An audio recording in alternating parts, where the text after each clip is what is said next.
Welcome back to Secrets of the Opposite Sex. I'm Tasha Ray. And I'm Taro, and today we back for some bullshit, people. It's Friday. I'm feeling, so we're gonna have some fun. Hey, y'all, grab your drinks. So today's guest is joining us all the way from Portugal. Welcome to the show, Cinnamon. Hey, boo. So why don't you tell our listeners a little bit about yourself? Okay. I'm a digital marketer from Washington, D.C., left the U.S., moved to Europe about 3 years ago. And so that's life right there. All right, girl. Okay, so since leaving, do you Yes. feel like there's a difference in how men approach dating overseas than how they do in the States? So I think there's two different experiences. There's the experience when you are just visiting, which I felt like was always a blast because you are popping into different countries, randomly trying to connect or go to places and see new things. So I feel like men are just, open and want to show you, around and that type of thing. And then when you live there, I feel like it's a completely different vibe because you get to learn more about the person. But what does that mean? Like, someone can fake like they're this amazing person when you just visit and then you there for like, couple days or a week. Yeah. But when you live here, like you can find out, oh no, he's actually married and he has 3 kids or like so They doing that over there too? Oh no. listen, this is the thing I keep trying to tell people. Men are still men. It doesn't matter what country they're in, they're still men. You know what I mean? So there's a couple nuances, but I don't know. I mean, we're still dealing with men. They still trying to like. It's interesting because I think that what I've learned is clearly the amount of secret families across the pond just they all over the goddamn place. And not only do I not have the time, I also have no money. So how am I supposed to take care of 2 families? It's not even across the pond. Like, even when we were growing up, some of you had a whole nother family like down the street. You don't even need no pond. Very real. Yeah. So it's definitely a different dynamic. I will say that internationally, not just, dating, but people being absorbed or I'm not absorbed, but experiencing other cultures is more normal. You typically going to find someone who speaks like 3 or 4 languages, even though, you might speak your American one. So those types of things I found to be, really interesting and enlightening on that aspect. So I do feel like in some cases, your caliber may be a bit different, but you still got to get through the woods of the BS still internationally or local or whatever. But then once you kind of weed through some people that you might think like, it's not just they're all about work, which in the States, that's kind of, what we're stereotyped as being, but there is a lot more of like getting to know you and your personality, your culture, because it's so much more multicultural outside of the US.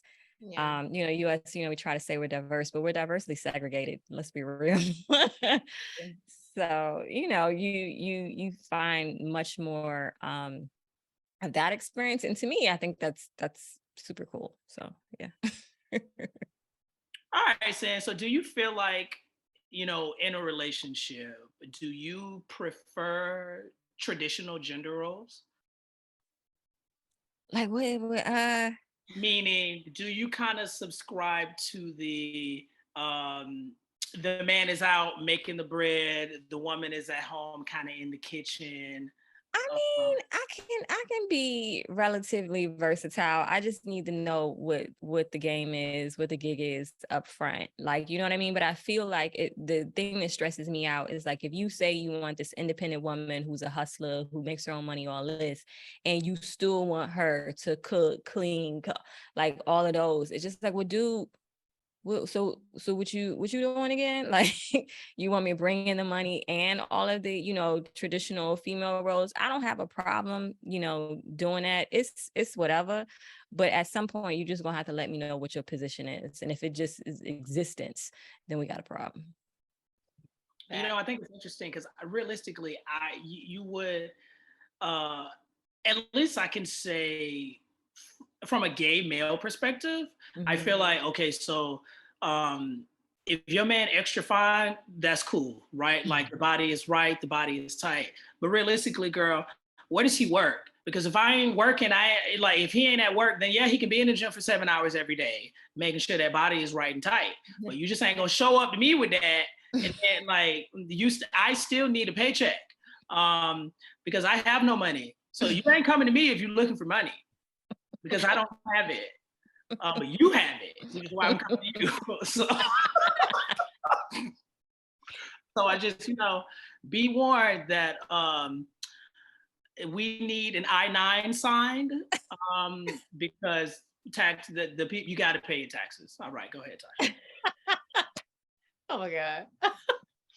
Okay, so if you were already married and you met someone you felt like was your actual soulmate, would you stay in the marriage?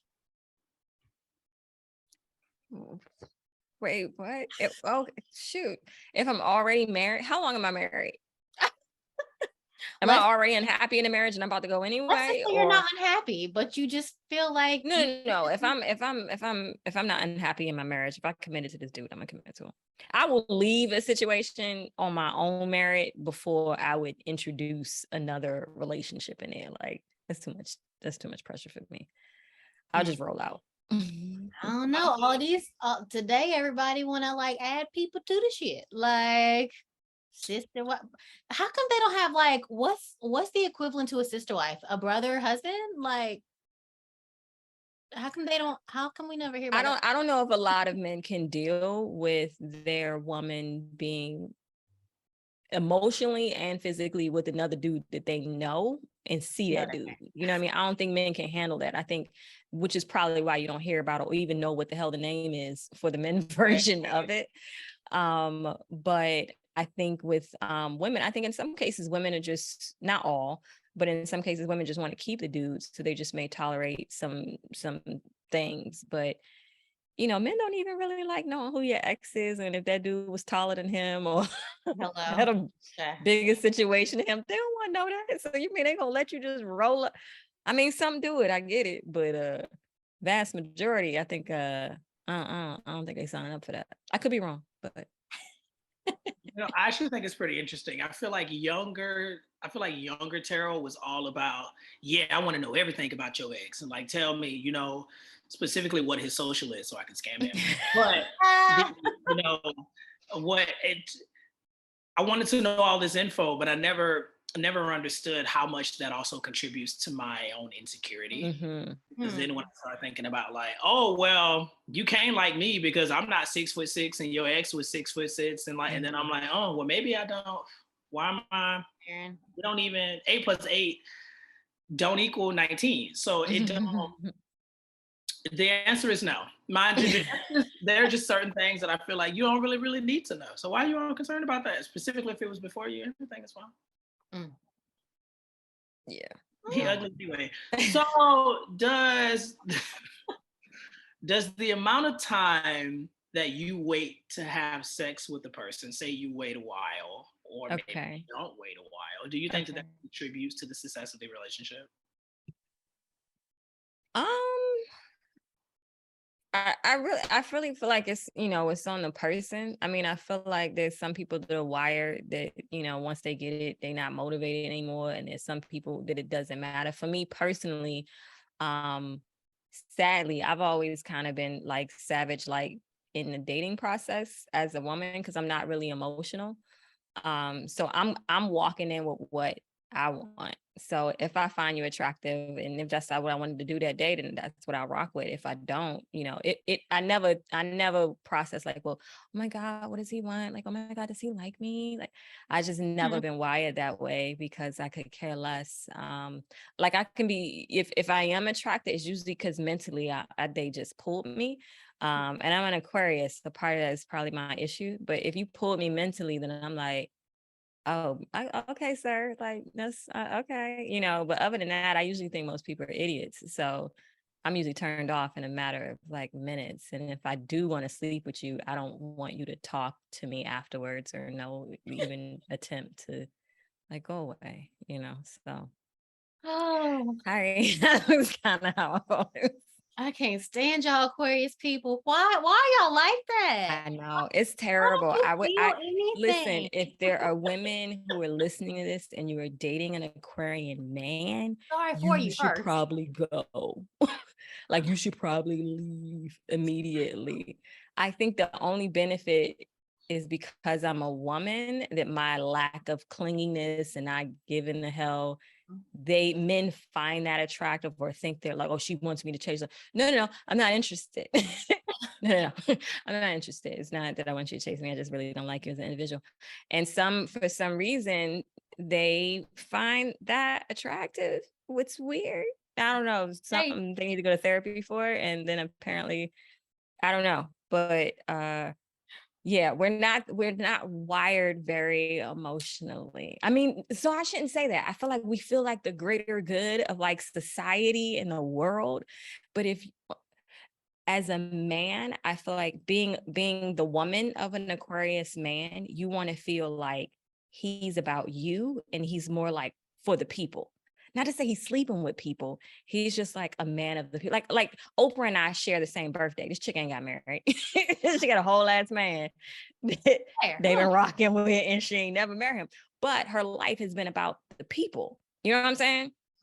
Like it's been about, so if you were the woman of an Aquarius dude, you got to be a very secure woman and know that him not doing whatever doesn't mean he wants to sleep with all these other women per se. Now there are them, but for the most part, it's just like they just want to be weirdly. It's terrible. I'm sorry to all the women dating Aquarian men. My apologies. My hat goes off to you, and I hope that you will just don't spend your life waiting on an Aquarius dude. You should not do that at all. You shouldn't even do it on an Aquarian woman, to be honest. Shouldn't do it on us either. But specifically for Aquarian men, you shouldn't. You should probably just have a deadline to say if this doesn't progress to this level, you should probably go. Yesterday when on WhatsApp, I decided to text my personal hitman, meaning the man with the gun who I give money to do things. And on the very top of that list is an Aquarian man in New York City. And personally, I told him to make it look like an accident, but you know what's fucked up about it all? It's because right now he's kind of like negging me, and I'm also like, but maybe he do love me. But he don't, which is why. No, they never do. Which is why you somebody on. It's not that they never. Come on, don't say they never. Like it takes them. It just takes a minute, and they're not decades? Huh? Years. You said. So in my opinion, I feel like Aquarian people are not necessarily super into materialism heavily. Right. Yeah. So they're super into like intellect. And so here's a disadvantage, and not to make this an Aquarius conversation, but the disadvantage that you have in men in general is that some of them don't want to feel like they're tied down, and definitely not Aquarian men. So it's like a double-edged sword when you're dealing with Aquarian men. So as a woman, I don't like feeling that way either. Like I will tie it down for somebody I rock with, but if I'm rocking with you, I have analyzed your ass to the T. So you got to know that if I'm a rock with you, you ain't got to worry about nothing because I've already analyzed the hell out of you. And that's sadly, even with my friendships, but I also feel like because of that, because I've overanalyzed them, I can put another friend with a friend they never meet before and know they in a safe space. You know what I'm saying? Like you ain't never going to be in any situation with my people and feel like, oh, I don't like her or I don't like the way she look at me. You'll never experience that because that's not my vibe. And I feel like that's the good part. But if you're a woman and you're not super insecure, but and if you're dealing with an immature Aquarian dude who's not able to articulate that to you, because I feel like the issue is that they don't say it. Like, men, when I say it, they think I'm lying. I'm like, I don't even like you as a person. And they're like, you can't mean that. Like when I don't like people as a person, I don't even talk to them. And I'm like, and this is in my younger days, I've settled down. But then I'm like, I just like sleeping with you, but I think you're a horrible individual. And they're like, she can't mean that. And I'm like, but I said it. Like, why do you think I don't mean it? Have you met you? You're terrible, actually. So I feel like with men, they weirdly think a woman's like they think I'm playing. And with and I guess with men, they can't Aquarian, they cannot necessarily able to be honest because women are traditionally, more sensitive about it. And so maybe that's why they don't communicate. So yeah, I don't know. I mean, I'm not trying to make this about Aquarians, but again, if you're dating Aquarian, like good luck. Or just don't think about them. I mean, that sounds horrible, but just let them, they hit you. If we interested, we interested. Just don't do it. There's so many other signs you could be a part of. Ooh, child. Just a big ball of stress right there. Whew. A lot of work. So, okay. Let's switch gears. So, okay. When is the appropriate time to talk about finances in a new relationship? In a new relationship? Hold on. What are you defining as relationship? Like we go together? We are just at that dating? stage where we were talking, we like each other, we want to graduate to the next stage, so we're going to be committed. Me and you, we in this thing. I feel like you've already gotten red flags and things and stuff has been told to you that you can listen to and know, oh, hell nah. I feel like you should know that in the first week. Ooh, about finances? I'm not saying that you need to know, like, this is how much money you got in the bank, but you can easily see people's spending habits if they overindulge in this area or they really flashy, maybe they need high end. You can see how they want to live their life. And then you could say, you probably know what someone's profession is, and you can do some reverse engineering and be like, well, what the hell are you? You know what I mean? If you out every day, you can't, because there's certain things you can't do at the same time. You can't like run a business, be out in the streets every night and have a large stock portfolio. Like something usually, because people who make money, they work a lot. I don't know why people feel like that you ain't got to work, but just money just comes to you. But if people who make the money and they making that grind, they work a lot. And so, if you feel like you out here, frolicking in the streets all the time, chances are your bank account look like trash. I mean, it's so funny that you say that because I literally just said yesterday about someone specifically that I was dating. It's like one thing that I actually enjoy about him because he does make a lot of money, but that motherfucker is so busy. He don't have time to do nothing else. So yes, we eat when we go out to eat. We the last people to get to the restaurant because he's working all day. And I'm not mad because that's also how this meal is getting paid for. So I don't have a care in the world at this point. Yeah. I don't think I've had any formal discussions unless I say, my most recent situation, we were talking about we need to build trust and, get, investment accounts and stuff like that. So that's why the conversation came up. But I feel like you can see what a person, how they maneuver financially. In like if you just pay attention to the small things that it drops. I really don't feel like people put a front for the most part. Now, granted, there are people who are sociopaths and those people are good at it. And there we have it.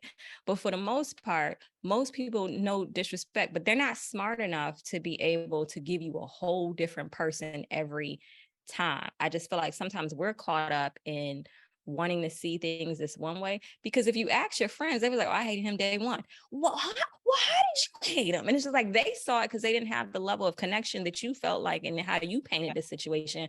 But for the most part, sociopaths excluded, most people show you who they are up front, even when they try real hard not to. I feel like the clues are there. I don't need to know what's in your bank account. I just need to know about your behavior.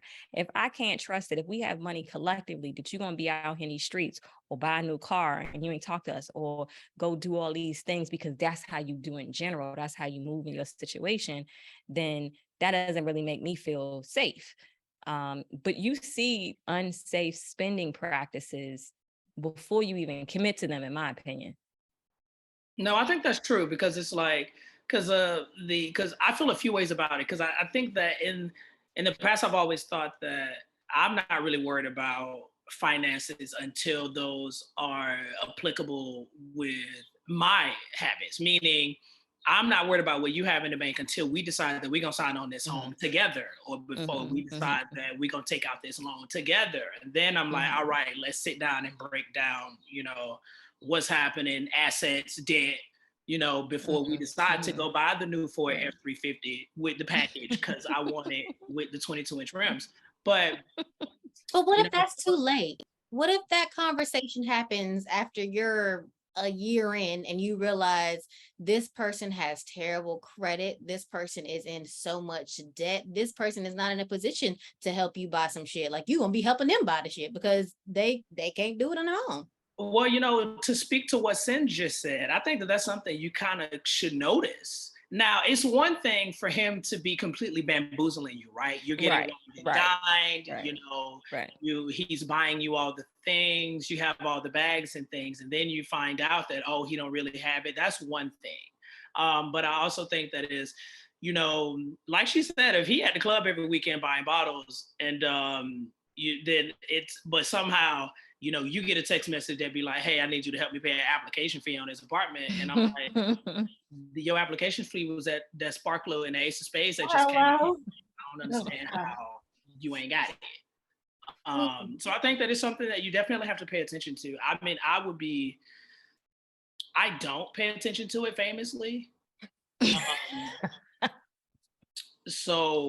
But I also don't really get in too many situations where I have to be observing somebody's finances like that. I feel like, that's like you taking things to another level. But just like, even if I'm dating someone and he's the dude who, like, I'm just not the chick who needs to be at like fancy hotels and doing all that. So now you're gonna irritate me when I'm traveling because now I gotta worry about your high maintenance ass. You know what I'm saying? So even with that, there's certain things you're just going to end up learning about the individual, like, oh, they're always having to be flashy or show people that, they made it, or they need the expensive cars. Not saying anything's wrong with that, but you got to understand how you fit in that and what's your vibe. Like, have I dated guys with nice cars, big houses, make money?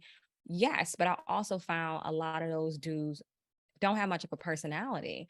And so when it comes to just being like their core internal, and I'm on my hippie shit, you know what I mean? Like, I'm like a fake ass hippie. So I want to know like how you feel about various current events. So just in general, and are you nice to waiters and like those type of things. And so money aside, I feel like people's personal character, they make that they make that pretty obvious very early. I was usually in something for either 2 weeks or 2 months. That's usually as long as I last. I usually never lasted longer. After that, I was like, yeah, I don't want to be here no more. I'm gonna go. But that wasn't even about money. That was just like so many other things. But if you talking about attaching your cart to this horse, you want to know if there's some other things. Money is definitely important, but some people's internal core just sucks. Like even with living abroad, it's so interesting because with living out in Europe, the main question women ask are like, so how's the dating? And on one hand, I kind of get it because like men exist everywhere. Like they don't just exist in like one area. They exist everywhere. So you're not asking, are men there? Because you know that.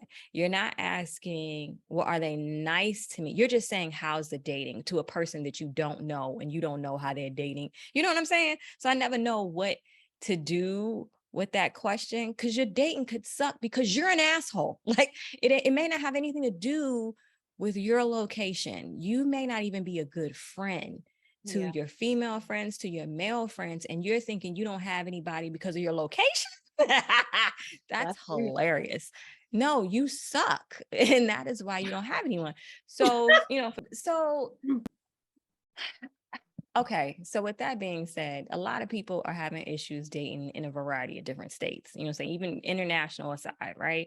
Yeah. So I think there are a bunch of caveats. I think it's going to get harder and harder, sadly, because there's a lot of extra things that exist that didn't exist like when I was going, like social media. Like how are people dating in the age of social media? I have no idea Bad. It's how people are doing it.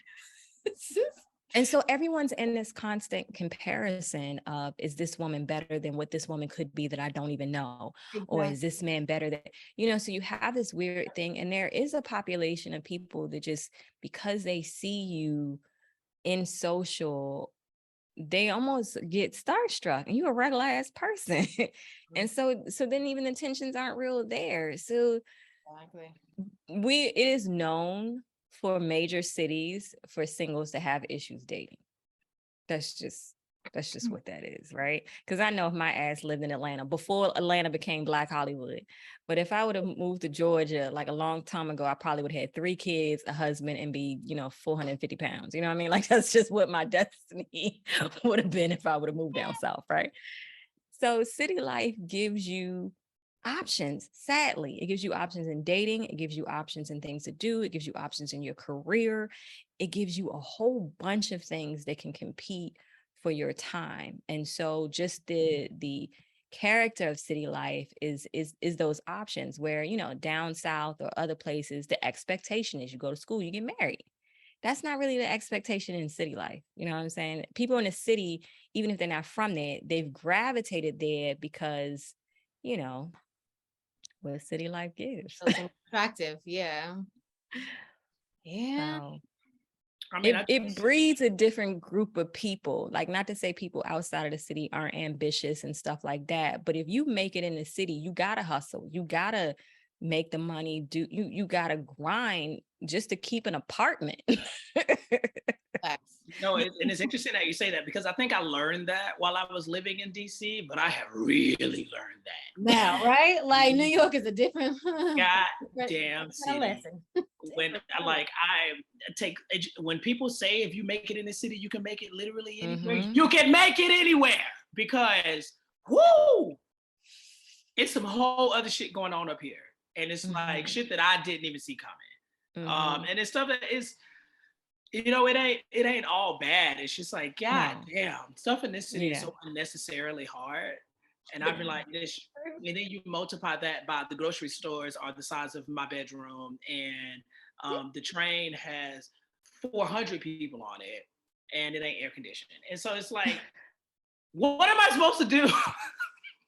But then what it make you do? It's like you have to determine what make it means. You know what I'm saying? Like, what is make it in your life? And I feel like that was kind of the crossroads I was having just living in America. You know what I'm saying? Like, it was, I'm a DC girl, born and raised, and then that didn't feel right all the way. Like, it's got to be more than just working. You know what I'm saying? It's got to be more than meeting someone and getting this facade of like how they're so amazing. And, it has to be more than that. And then just when traveling, it's just like, so it feels different outside of America. Okay. So then you go to different countries like, oh yeah, no, I'm signing up for this. I'm gonna roll out. And the thing of why, one of the reasons why I like about Portugal in general, and I feel like this is a part of it, certain parts of Europe, it is a very passionate country. Like, wherever you go, somebody is sucking face with someone else. Like, they are like, even when I was on the train today going downtown, and there was this, couple together, and he just took her hat off, and he just buried his whole face in her hair and just like kind of like marinated there for the train ride. And I was just like, so beautiful. It's just, it's a lot of love here, even in the way that they greet them, greet people, it's two, kiss on each side. Like, it's just a very traditionally, sensual, sexual, just love, touch, feel type of culture. And it's Italy, France, like, there are various parts of Europe. It's just like, we're gonna touch. Like, and so, in cultures where it's just like work, something gonna fall through the cracks.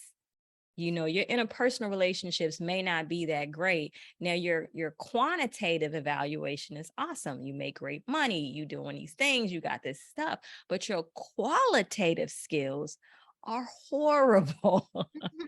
Like, you suck. You know what I mean? Like, you don't know how to communicate. You don't know how to be mature. When you don't think of other people's feelings, you're not affectionate, you're detached. Keep going. So, I mean, here's the thing that I feel like is a challenge, is that, as people and individuals, we want to know when we're doing a good job, and I feel like quantitative stuff was always so easy to know that you're doing well, because that number increases, right? Like if you ace the test, you got more money, you get the promotion, you get the bigger house. All of these quantitative things was very easy to measure if you were doing well. Yeah. Qualitative stuff, how do you evaluate that? And I don't think people are comfortable with feeling that they may suck in that area. You know what I mean? Like, and then if you do, now what? Like you can't, like, what do you do now? I can't go get the promotion. I can't just go back to school and then get a master's degree and get better at my like, you know what I mean? So even if you know you suck, other than like therapy, which I think everybody should have, what do you do with your suck ass qualitative? And what I do is have a seat in oncoming traffic, because what it's a wash. It's a wash. It's hard, you know, and then particularly when, you know, most of the people, not all, but, you know, there's a lot of go-getters, myself included, that, you know, have some type of childhood trauma and got us as neurotic as we are for a reason. And we ain't dealt with that. So now we're going to be in a relationship with somebody and you're going to make me be that way. Right. Absolutely. All right, then. So I'm going to move on to the next question. Do you think it's appropriate? Do you find it appropriate to ever lie to the person that you're in love with? Okay, so I've always been, you know, queen of truth, and I don't care how you feel about it, right? But after loving somebody, did I always tell them the truth? You know, I hate to sound so cliche. You can't handle the truth. So, but I mean, sometimes, you know, so I feel like the times that I wasn't, not that I was out here lying, I just may have avoided it at that moment. Right. And I was going to probably position it. But here's the problem with like empaths, right? And if you care about somebody, you end up being like empathetic to the person's feelings, hopefully, right? So damn it, that's where things get difficult, because in dating, I rarely cared about someone's feelings. You know what I mean? Like I rarely cared. I wasn't really wired, because I'm not, you know, terribly emotional, but I didn't care about how people felt. And when someone you love, your goal is never to hurt someone you love, right? Sometimes, you know, maybe they're too emotional to handle what I'm about to say, but it ends up coming out. I think I try to pick when that's going to happen, because but I would say it and I would try to deliver it in a way, just like, you know, you did this, right? Or I'll ask questions. I think I kind of do that anyway. So I ask questions like, because I know I ain't tripping, right? Are you aware you just did this? Yes. And so when you did that, how did you want me to feel? I didn't consider it. Okay, fine. Then I got to answer that. But if I'm asking you questions and you know what you did to me was bullshit, or you knew that the way you handled this was bullshit, because sometimes you may assume someone walked in that direction or did this thing because you created a whole other scene as to why it was done. And so I was, you know, before I go to honesty, I ask a whole bunch of questions to see where the person is, and then be like, so that ain't seem crazy to you? Just help me understand that. That ain't seem weird? And they're like, no. And I'm like, huh, so maybe you're crazy. You know, you just got it. But yeah, when you care about someone, because here's the thing, you don't want people to going out there lying to you, like saying that it's cool to lie. But sometimes you just got to find out when the delivery needs to happen. So, you know, as a fan of, you know, the occasional tall tale, fib, white lie, all the other synonyms, you know, they kind of come along with that. I'm probably lying about some dumb shit. Generally, it's like, maybe you cooked dinner tonight and you prepared the shrimp creole and it was trash. And you served it up with some rice. And I was like, oh my God, baby, this was so delicious. But then I turned my plate over when I threw it in the trash, so you didn't really eat it. Now, realistically, it does me more harm than good by lying and saying that was delicious, because you probably gonna make this again. But when you like go soak in the bathtub for 45 minutes, as you like to do in the evening, I'm gonna order some breadsticks because no. However, here's the problem. Then you end up creating this bigger issue for yourself later. And then to the person like especially like me, and again any other Aquarians. Now we're wondering, like, can we trust the thing that come out your mouth? And that ain't the place you ever want your partner to be. Like if your partner has to wonder if every time you open your mouth, if it's true or not, Yeah. that's an issue. I think the constant thing that I heard with any dude I ever dated, they was like, listen, I know you ain't gonna lie to me. I know you want to tell me how it is. And if I know someone gets the truth, I'm gonna get it from you. And I think with all of this stuff, with people just blowing smoke up people's ass, truth is, highly respected and appreciated. You know what I mean? So I think sometimes the intent is important, because I think once people know, like, my intent is not to be an asshole, but I'm about to give you this, then if it's in a place of love, they're like, oh shoot, maybe I do need to check myself. And I'll say, like, you're a selfish individual. Like, I've told so many men, like, you're selfish and you only think about yourself. And all of them are like, you know, my mom told me that. Like, it's like this random ass epiphany that, whereas some other woman was like, well, I don't want to tell him that he's selfish. I just want to coax him. Like, no, but tell this dude you's a selfish and self-centered asshole. Or tell this woman that she's only thinking about herself and what you could do for, like, tell whoever the truth, especially in dating. Absolutely. I feel like tell them. Yeah. So you doing yourself more harm than good. And then I think it does create, it creates trust issues later. If I gotta wonder if you the one who ain't gonna tell the truth all the time, I don't really want to know you. Like, what do I need to know a liar for? Like, it's just too much work. Yeah, that's real. Too much work. It's yeah, I feel you. That's how I specifically feel, like, especially like in friendships. Like, if I can't be honest and direct and tell you my real opinion without you feeling like there's some other like intention behind my words, other than I want the best for you, I want you to be your best. Right. Oh no. Like, right.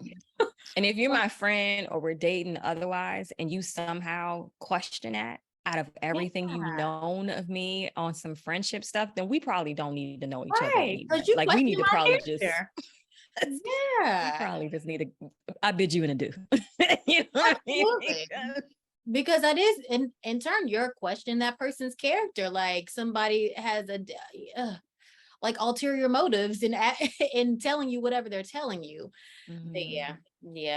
Mm-hmm. Listen, the only thing I have to say would be goodbye, farewell, avidase, au revoir, bye beach, bye Felicia, and however other iteration it matters, because I don't have time.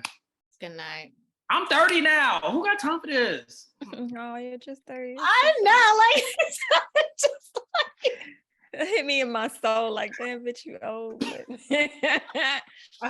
you're just 30. That's adorable.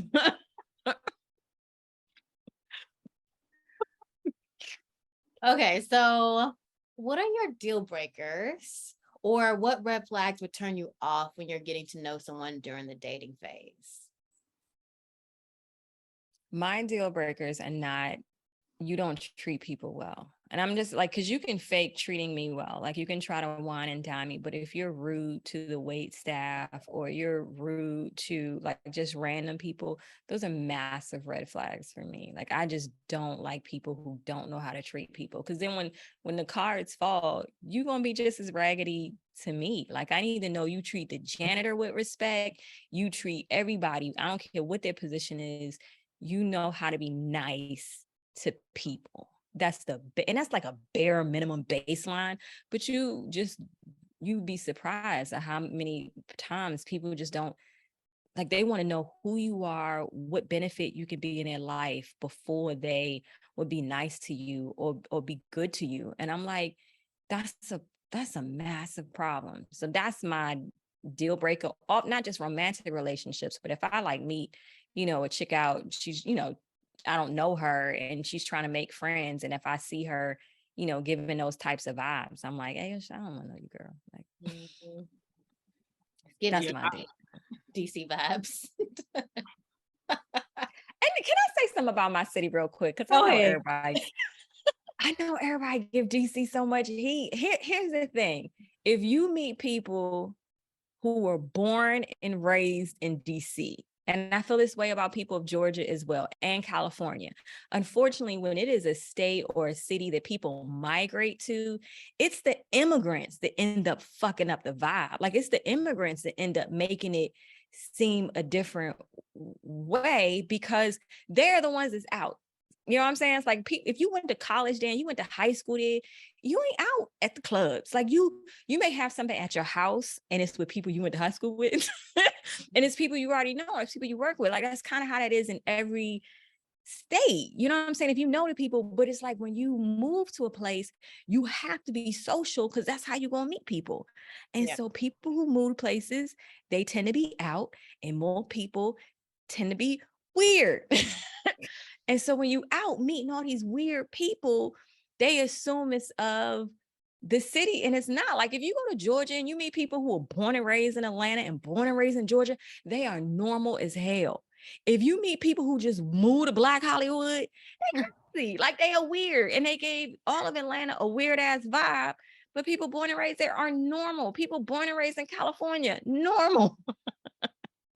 It is just, I don't know, because all the men that I dated in DC were from DC, Maryland, or Virginia, and they were toxic. And I'm biased because I say DC, Maryland, Virginia, they different. I feel like DC might be the worst. Like, I feel like it's DC. We do have trauma. Maryland. Not gonna lie, we definitely have some trauma, and it's weird. But when people say like they're very pretentious, that's typically not of people born and raised. The people who are pretentious, because when people come to DC, New York, or whatever, they typically making more money than the people from the towns in which they left, right? So now they may be making six figures or whatever, and they feel like they've arrived, and a behavior may come with that, right? But if you're talking about somebody born and raised in DC, because I mean, the federal government has been the biggest employer in DC since the creation, regardless. So we grew up seeing educated Black people having professional jobs, even as children. So that wasn't all the way new for us, as it might have been only because of the federal government. If DC ain't had a federal government, it would be Baltimore. No disrespect, Baltimore, but you know the stereotype. It would be Baltimore. For sure. For sure. It's funny to me.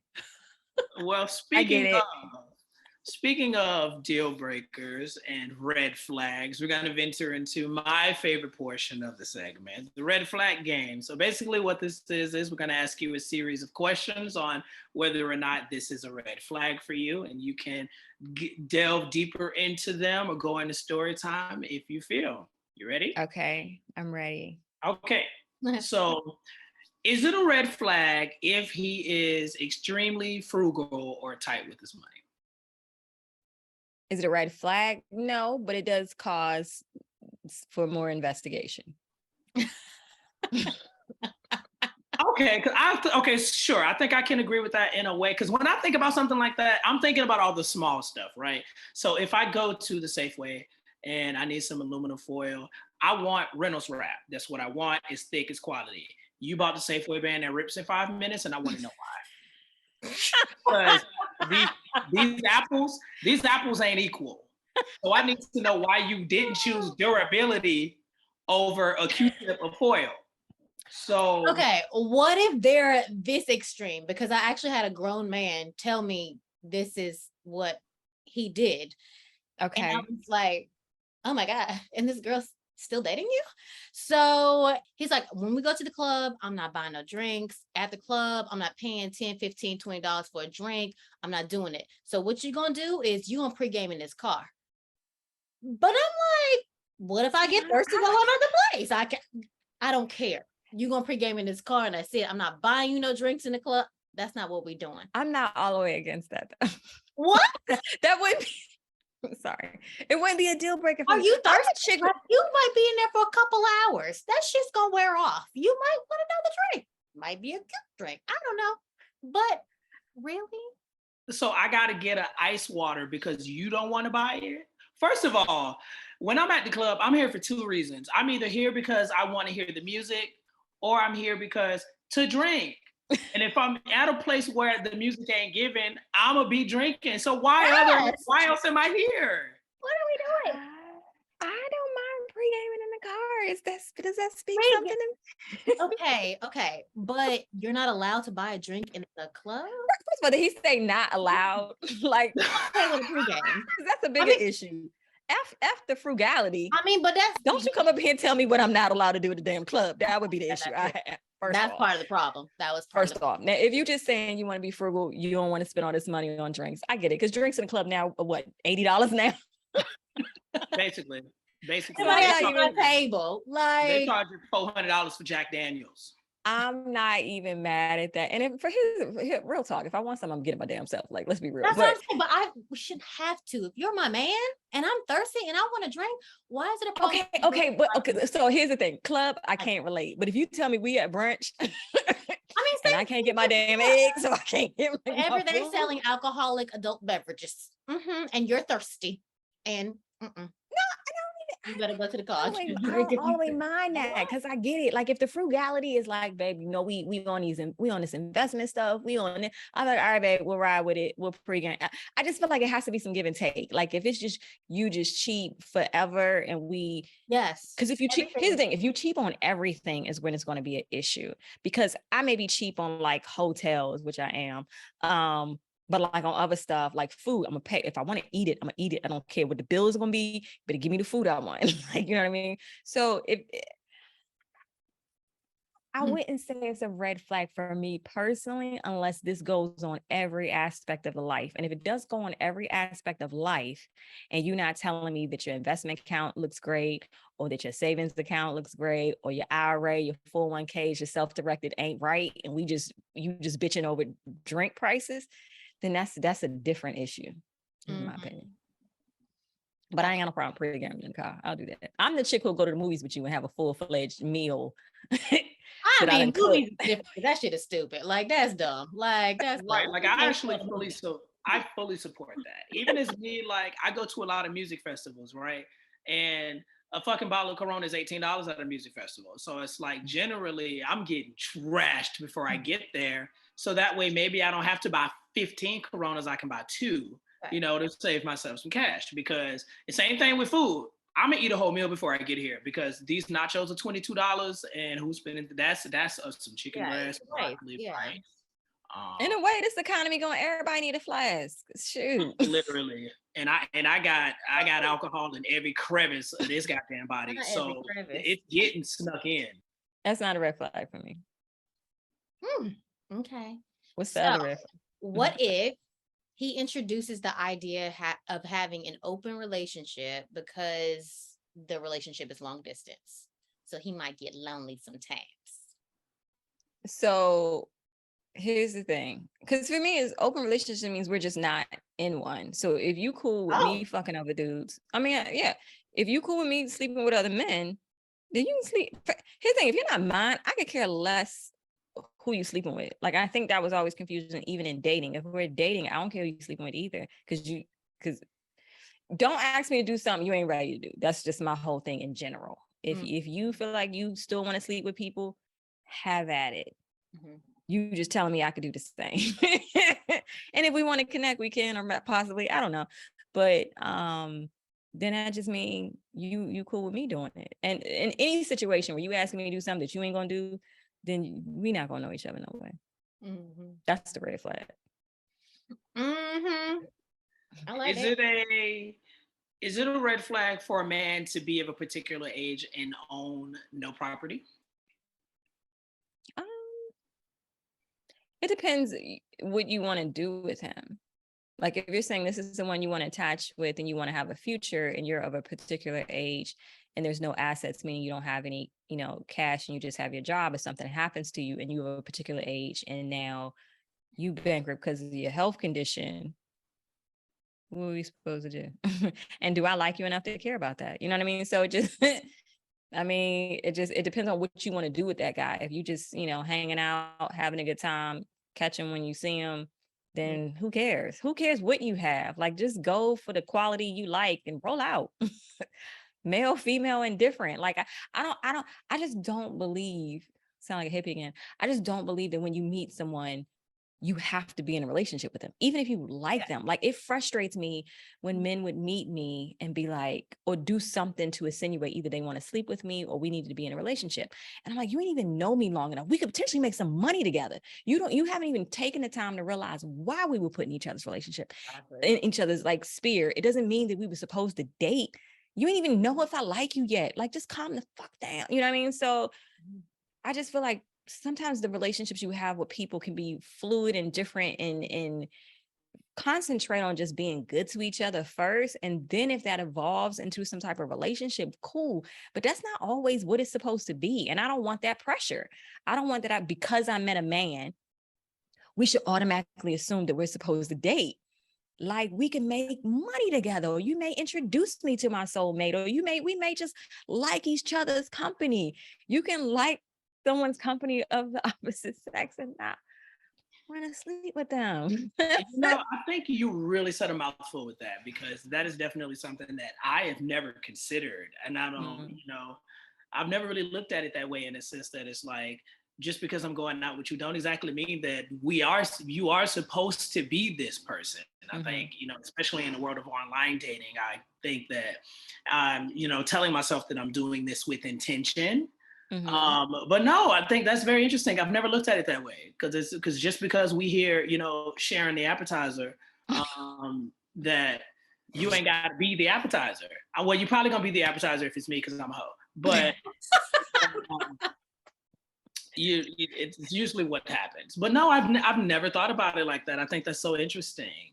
I think it takes a lot of the pressure from relationships, and it makes me have very quality relationship with men that I really enjoy. I like that company. We could be very honest with each other. Like, I mean, even when I was in DC, I rocked with it, a bunch of dudes, and it was great because we were just able to have this very organic relationship, and you didn't have to feel like somebody was coming for you. And then if you needed something to be fixed or whatever, you had like a genuine friend that wasn't trying to, like, be baby creepy. You know what I'm saying? So I feel like it's important to have those platonic relationships of people from the opposite sex, from a variety of different reasons. And I think, I don't know what it is now. And like, just like, give me a minute. Like, it would just bother me so much when dudes just would go so strong. And I'm like, you're not going in strong because you really like me, because you don't know me. You know what I'm saying? So you doing this for some other reason. If you just fall back and be fucking normal for a little bit, then I can decide if I like you and if I want to sleep with you. You know what I mean?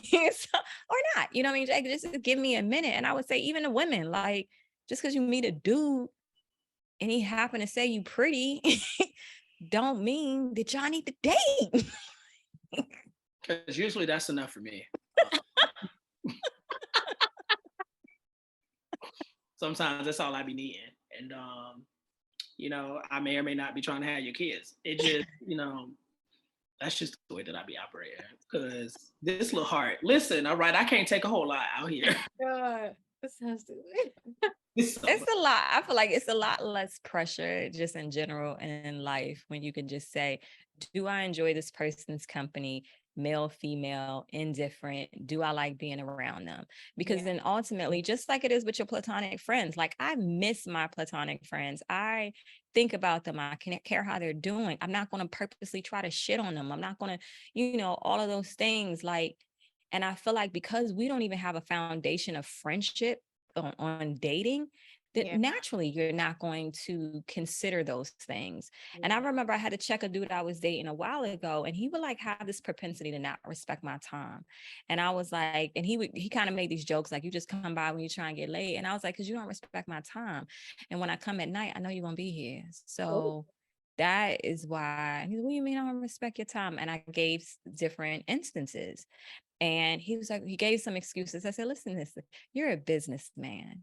If you're going to be late to a meeting with a colleague or with a potential person, you will let them know you're going to be late. I know that about you. So you don't do that to me means you feel cool to not do that with me, and therefore you disrespect my time. So it's cool. I'm not asking you to do anything differently. I'm gonna come here, get laid, and I bid you adieu. Okay. And you just give people I mean, you know what I'm saying? Like, it is what people show you how to treat them. And once you show me that I need to, either dodge or weave, and again, still respectful, I would still have a great, admiration for the dude. I think he's super smart and all that stuff. Easy the person you should probably get a relationship. Not me. And I feel like if you can't get along with me or I can't get along with you, you pretty fucked up, because I'm not asking for a lot. You know what I'm saying? I'm not even asking to be your girl. I ain't asking for that. I could care less about being your girl. I'm just asking to respect my time, the bare bar minimum. If you can't do that, then what are we doing this for? I'm not asking you to take me out and stuff like that, because I don't even like you that much. You know what I mean? So this is what it is. I know, because I always think something horrible about that. I mean, like you to it, like, are you the dude I would introduce my friends? Absolutely not. Yeah. Are you the dude I'm like on accident? You might meet somebody because like we went to the store and they were at the store too. But I would not, because again, in my world, it's super important, platonic or romantic, that when you are in my space, you feel comfortable with everybody around, because that's the vibe we give. So if I know you disrespect my time, I ain't going to even let you come into the circle of the people I love and do anything that would disrespect anything of theirs. So I'm going to limit my interaction with you and I'll get what I get, and then I'm out. But it's still mad respect. It's no hate. And I feel like that's why some people are like, even going back to the whole international dating thing, that's how I dated in the States. So when people say, are you having a hard time dating? I'm like, no, I'm actually having a blast. You know what I mean? But that's because I don't, I see people, I see people's position and their roles, and I act accordingly. You know what I mean? Like, you see how people operate. You see, if someone's checking for you, you see it. Now you might like them more, so you want them to check for you, but that doesn't mean they were checking for you. So act accordingly. Okay, so speaking like of, dating across the pond. So like maybe men outside of, the States have a different outlook on sex, or, I feel like Europe in general is definitely sexual. So I've heard. So is being too sexually explorative a red flag? When you say explorative, what does that mean? I mean, you doing some things you wouldn't normally do. Like it's Europe. They like the hoes. Okay, and so y'all are dating, y'all in a relationship, huh? Oh, like, you don't have to be in a relationship to be sexually explorative, but if someone, And when you say explorative, are you mean like sexually liquid, like fluid, like you jump in a bunch of different situations? Like, what are we talking about here? they're doing other things other than vanilla, because like I feel like a lot of guys in the US have no idea what a clitoris is, right? So none, no clue. They have no idea where it's located. Okay. I'm glad you brought that up, because that was the major difference I found dating in Europe. I feel like men, and so I feel like in the States, men know that it exists. Like, they know we have one. And I think, like, other than them going down, that's really the only the only attention that will ever be played to it. And then I found out when I came to Europe, that was like the first, like, hello, and they've learned about it and they, do things with it that I was just and I remember being like, oh, that's what we doing off the break. You know what I mean? Okay. So that, I'm glad you brought that up, because I almost forgot about that. That was definitely a different thing that I ain't know nothing about. And I appreciate it, that they care about a clitoris here. Yeah, because I was having a conversation with Tasha about how I feel like sex in the US is such like a taboo thing. It's not particularly talked about. People really don't have conversations on how to please women, or people's, people's instructions on how to please a man may come from pornography or something stupid, right? Because we all know that pornography is for men and not women. So it's like when a lot of people are using that as kind of like this guidebook on how to please one another, all of that is so completely unrealistic. And so when you have, I feel like in other countries, you have it where people are willing to, go straight to the DJ booth, or you know, you know, they willing to jump off the top rope a little bit because they know a little bit more, or because they are more affectionate. Versus, I feel like in the U.S. most people aren't, just because it's not talked about. Yeah, I feel like there's so many reasons why we are sexually dysfunctional. I feel like there's so many. I feel like part of it is the lack of connection that we have in the States in comparison to, you know, other countries, the intimacy connection. I think it is a lot of what you say in regards to our first introduction of sex. I think Europe in general is just, they work to live instead of live to work. You know what I mean? So family and interconnectedness just seems so much more celebrated. And so because of that, I feel like people just genuinely want you to feel good, not even just sexually. If you come to my house, people are trying to feed you, and they, you know, they want to make sure you're having a good time. Like, it's European culture is that when people come visit, they're not in a hotel. Like, what are you doing? Like, it's almost an insult if you are not staying with me and you came to visit. You know what I mean? So I feel like because of that, that's kind of one of the reasons why things are a little bit more sensual.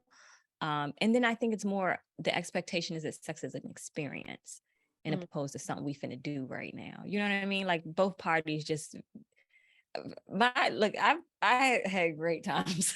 Like, I've had some great times. Oh man, I had some great times. But I remember feeling like it was a drastic difference. And I think some of the drastic difference was also that I was dating in DC. You know what I'm saying? So I feel like DC is so job motivated than family motivated. And, you know, city life in general, you know, not the shit all around DC, but, you know, I'm sure New York it feels the same vibes a bit.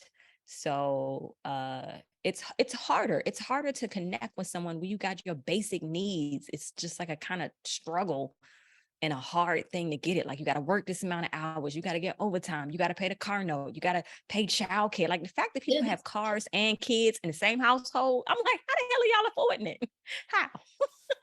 And so when you were rushing to just live life, I don't even know how you even had the energy to connect emotionally with all of that pressure. And that's like one of the reasons why I left. I was just like, dude, I'm tired. I don't know if I'm gonna be on this earth for another 2 weeks, 2 months, or 2 years. Like, so let me just roll out. Yeah, I support that. I mean, even if I think one of the first things that I noticed, you know, even traveling abroad, is something as simple as going out to dinner is an experience, right? So I remember going to a restaurant and thinking, like, why is this service so goddamn slow? I have been here for so long. And then I was with a friend of mine, and he's like, no, we ain't in no rush. We're here. We're enjoying each other's time. We're talking. We're bonding. That's the point. It's like, we ain't here to just have you in here for 15 minutes and flip the table. Like, this is an experience. We're bonding. And I was like, 3 hours minimum. Oh, and I'm like, 3 hours minimum. You go to dinner, you there for 3 hours. I don't think it was ever a situation like, even lunch. Like, you ain't working. You go to lunch with your folks. You there for 3 hours, and you coming back, ain't nobody working. Like I was today. It was 4-hour event. Like, yeah. And it's an adjustment, like you said, because so if you're coming, you're like, why won't they give me the check? Like, do they not? You know, you getting all frustrated. It's like, that's not the culture. It's not the culture at all. Like, you're gonna be here for a minimum of 3 hours. Dinner takes 3 hours. Lunch, 3 hours. Listen, one thing that we need to adapt here in this US of A is goddamn siesta, because the siesta is the greatest thing. Listeners, if you're unaware of what a siesta is, during certain hours of your day, businesses are closed, restaurants are closed. This is usually in between the times of, I don't know, 1 to 5, 3 or 5. right? 1 to 3, something around afternoon time. It is time for rest and relaxation. R and R. I be needing my midday naps, so I'm gonna get my siesta regardless. However, we need that here, okay? Because I would be a much happier person if I just the plan. Don't that get done though? From living here, like you be wanting stuff to get done, and it does not because of that exact reason. That is true, because you sent me the paperwork at 12:59 and I'm not picking it back up. Months. You won't get it. You won't get your paperwork. I don't even know. Like I got a whole ass visa I got to renew, and I don't even know if it's gonna happen. Like. It's so funny. There is definitely some downsides, but I think ultimately you just got to figure out. And I think that was like kind of the crossroads I was at. Like, what are you saying is important to you at this pinnacle part of your life? Like, is it quality relationships? Is it work-life balance? Is it having a child? Fun fact, in England, for those of you doing like trying to have a kid through like IBS, like apparently England pays for it. So I know it's like a $30,000 process in the US, but research it, Google it. But again, whatever your thing is, this speaks to your heart. You're like, I really want this. If it's in your heart and you feel like you want it, that could be the shift that like your intuition is saying, hey, yo, go check this out before I take your life. You know, not to be, you know what I mean? But real talk, you know what I mean? Sounds a little insensitive, but because we just don't know how long we're going to be here. You know what I'm saying? And it's like, if something feels heavy on your heart, it could be like, just go rock with it. And I feel like, as we get older, your intuition gets like quieter and quieter and quieter because you got so many other things competing. But then when you pull yourself out that environment, you have nothing to rely on but your intuition. And the way that she started screaming, like she was screaming when I first left the country. I didn't know what she wanted me to do, but she was hollering at me. And it was very weird, you know what I mean? But every day you wake up and it's the same thing. You get into this routine and nothing changes for years and decades. And sometimes you gotta shake it up. So go with what feels good to you, even if it's the relationship. Like, I feel like don't enter trying to make it something yet. Just have a good time. Do what makes you feel good. Like, do you want to just hang out and not see his face anymore? That's okay. It's all right. Or do you just want to go to the movies? And that's the whole thing. Like, if it's a dude you want to get to know, like, fuck it, I'll pay for my movie. I just don't want to go to the movie by myself. Let's have a good time. Next thing you know, that could evolve into something. Who the hell knows? But just do what you like, enjoy you, and whoever else is on for the ride, Okay. So, in the same vein of, being outside of the US, where I feel, well, I mean, as we kind of address, niggas are still trash. However, I don't know if that trash is more open-minded than local trash. I just feel like, being exposed to so many different people from so many different cultures, you run across someone that may have practiced polygamy. And he's not specifically asking you that he wants to do it, but is asking you maybe to keep that lane open. Are you considering that red flaggish? I think I know the answer to that. No, I mean, again, I don't knock anybody who does it. I don't care, but like, I personally don't have enough energy to sleep with a whole bunch of different people. You know what I'm saying? And so if you're telling me you want to do that with a whole bunch of women, then that means I got to one up you, and I don't feel like it. There's so much pressure. I don't feel like finding somebody else to sleep with. So if you want to do that, again, if you want something open or any of that, you telling me that you cool with me doing that. And I'm just going, even if I'm not, I'm going to say that I am. I'm like, yeah, what are you doing? I'm going on a date. I would always do that. I'd be dating and the dude would hit me up randomly. Didn't give me no heads up. What are you about to do? Go on a date. Oh. And like, what you need? I be in the house in my pajamas. I ain't going nowhere. And then like, so what, did you need something? No, I was just checking to see what you checking to see what I doing an hour before? Yeah. Okay. Look, I'll call you later.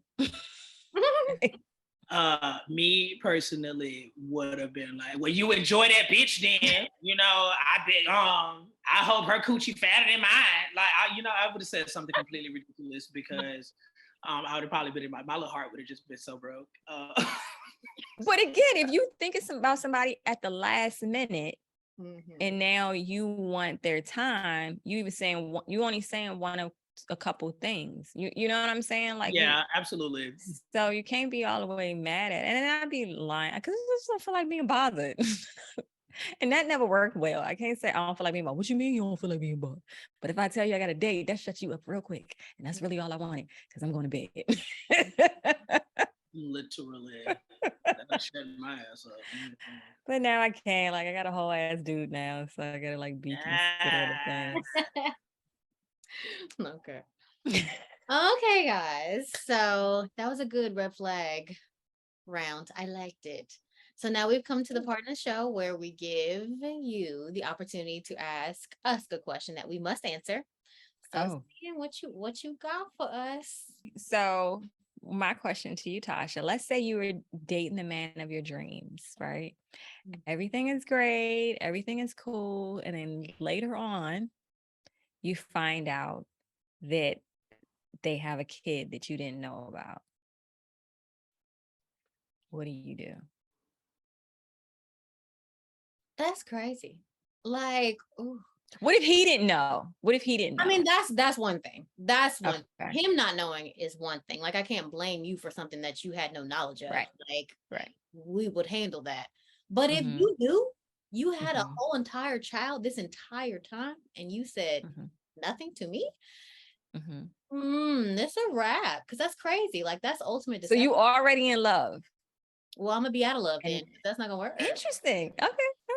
Because that's ultimate deception. Like, and who lies like about a child? Or who? And if you lie about a child, that feels like you will lie about anything. Like, and that's scary to me. Like, that's some real low lows, you know. And if you can get that low. So what if he gives you the whole thing? Listen, I just didn't want you to leave and and all this stuff. What? No, I'm still gonna leave. So what you do? Okay. I just feel like that's such a child is such a big part of your life. Yeah. So if that was something you felt like you had to lie about, you will lie about anything. Yeah. And what if we had a child together and you moved on and you did that same shit? Because I know you're capable of it now. Like, no. You know the challenge that I think that I'm having. I shouldn't have said I'm having, but okay, I'm transparent. So here's the thing. You know how when you're dating someone, the obvious red flags is pretty easy to say, oh no, I'm not dealing with this person anymore. But it's that middle level stuff I'm personally finding is a bit of a challenge. You know what I'm saying? Like, they're not beating you. You may realize that they, doing something else. It's still a bit bizarre, but it's like, damn, am I supposed to leave off of this? It's like, you know what I mean? Like, maybe they're a hothead or they're aggressive, or maybe, I don't know, whatever your thing is. I feel like it's super easy when the red flags are very bright and red and you could be like, oh, I'm not tolerating this. This is crazy. But then when it's like some other stuff, it's just like, damn, or maybe it's not them, or maybe it's like their mama crazy. You know what I'm saying? Like, but you gonna have to deal with her for the rest of your life. And when she get old, she gonna live with you because your mama's like, what do you do in those when the flag is not red, it's just like orange? I mean, what do you do? I think that specifically when I'm in love with someone, I think that I'm a lot more understanding in a sense that a lot of those things, I think I've learned that those issues aren't as black and white as I would have saw them to be from the outside. So like, I'm willing to work between those lines of like, all right, I'm usually willing to deal with, your mama get on my nerves, but you're a mama's boy. So I kind of gotta, I feel like I'll deal with most things because everything ain't always what it seems. Like the same way that I felt about your mama prior, that I probably didn't give two shits about your mama before I was in love with you. But now that I am, I have to be considerate that she want her Eggo waffles in the morning. And so, if I decide that I want to be with you, I gotta deal with that. I think I felt that way initially. And now it's like, so when is the point between you losing yourself? Like, it's something, okay, your mom, she not there, but just whatever this thing is, that it's like, Is it when you feel like you're compromising who you are, or you're always exhausted, or when is it and you're like, I don't think this is good for me? Well, in that situation specifically, I feel like it's a conversation with you and your person. Like if it's something outside that your person's not doing, he can't control who gave birth to him. It's not his fault. But what he can control is, or what he can create is boundaries for his mother. So if there are certain things that she's doing or things that make you uncomfortable and you communicate that to him and he's taking that into consideration and doing what he can within his power to make sure you're comfortable and you're taken care of, you're good as much as he can, because I know it's a fine line, you know, and you but if I feel like he's doing the best that he can to manage the situation, I'm okay with that, because you can't control, you can't pick, you can't choose family. Okay, so let's say it's not your mama. Let's say he may be an alcoholic, functional alcoholic. He don't see himself as an alcoholic. And when you met him, you knew that he drank. I'm just pulling this example. You knew that he drank, but you didn't know he was an alcoholic. And now you realize, oh no, you're an alcoholic. So I'm sure if you're in love with someone, you're probably going to tolerate this for a little bit, however long that is. And then what? Or not even alcoholic, because they're not hurting you. They're not being mean to you. Or let's say they are addicted to porn, you know what I mean? Whatever their thing is, and it's not hurting you, but you're like, well, this shit it's a bit much. Like it's a bit much. Like, how do you operate? Those things aren't directly hurting you, but at some point, like for me, if behavior can graduate, like if it can worsen, it can get to the point where it may. Like he may lose control. He may start drinking a whole lot more than he was when you felt like an alcoholic. And it might get worse, where he might become aggressive. So he could potentially hurt you. So if I feel like the behavior is getting to new levels, like we just okay, we can't, you know, especially if I'm telling you exactly how I feel and I'm concerned about it, and it's not something that you're taking into consideration or taking seriously. Ooh. Yeah, because I feel like that's the hard part. Because like, how long, if you know someone has the issue, and I guess you want to give them time to adjust to fixing the issue, it's like, how long you wait? How, you know what I mean? Like, you love them. That's true. I think, you know, I think the way that I look at it is I'm down with, you know, giving you the time to fix the issue, but and although you aren't directly hurting me, you're hurting you, and I'm watching you hurt you.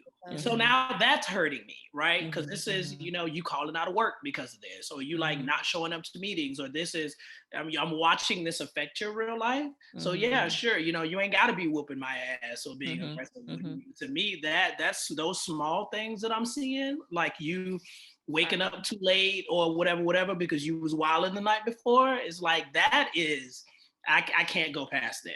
Because I can try to be as supportive as long as I can, but eventually I got to get off that ride, because that's exhausting for me. And I feel like there's only so much support that I can offer you from that point. Yeah, and I think, you know, I guess you can be supportive and not necessarily be with the person. Yeah, absolutely. Because I can definitely be your, well, I'm not your sobriety partner, baby. Don't come over here if you're trying to be sober.